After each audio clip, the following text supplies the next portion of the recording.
সুপ্রিয় দর্শক, আবারও ফিরে আসলাম আপনাদের প্রিয় অনুষ্ঠান জীবনের গল্প নিয়ে।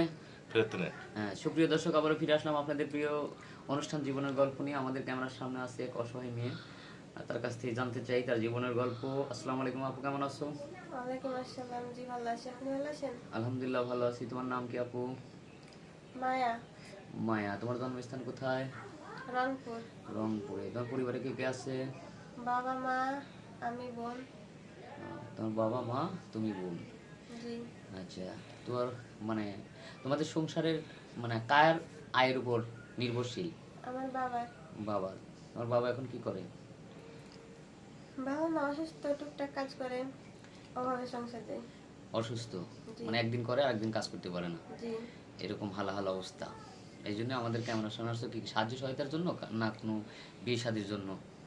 বিয়ে করার জন্য। বিয়ে করার যাতে জন্য। একটা ভালো মনের মানুষ পাই।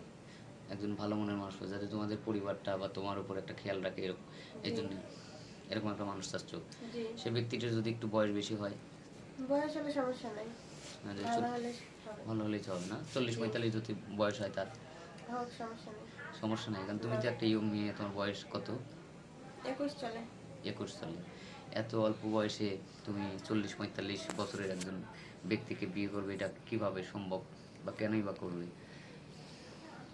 বললাম না যে আসলে আমরা গরিব মানুষ, সুন্দর ছেলে দিয়ে কি করবো, জানে ভালো থাকতে পারি।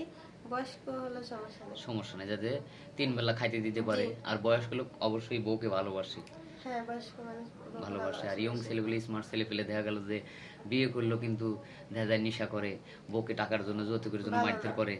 ভালো না। এই জন্য তোমার হচ্ছে, হ্যাঁ না ঠিক আছে, তোমার কথা ঠিক আছে। এই জন্য তুমি চাচ্ছ যে একজন বয়স্ক লোক হলেও যাতে আমার পরিবারটা আমাকে দেখে, জি। 3 বেলা যাতে খাইতে পারি। জি। খুব সুন্দর কথা। তো যাই হোক, আমরা তোমার এই দুঃখের কথা বা এই তোমার এই ভিডিওটা আমরা পাবলিক করব, দেশ বিদেশ থেকে ফোন করবে, হ্যাঁ। জি। তো সেক্ষেত্রে তোমার পার্সোনাল ফোন নাম্বারটা দাও। আমার কোনো ফোন নাই। তোমার ফোন নাই? জি না। এই যুগে তো সবারই ফোন আছে, তোমার ফোন নাই কথা কেউ বিশ্বাস করবে?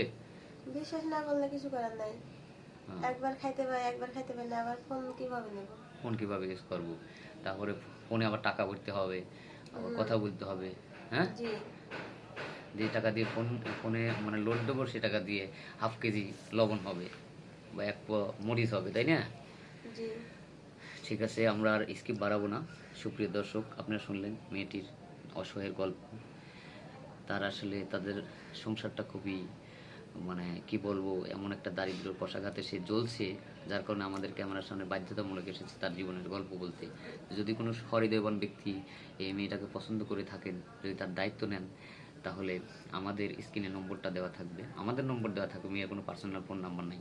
আর অযথা কেউ ভিডিও কল করবেন না। সেই সাথে যারা আমাদের চ্যানেলটা উপভোগ করেন সবাইকে ধন্যবাদ জানাই, শুভকামনা করে শেষ করছি। আল্লাহ হাফেজ।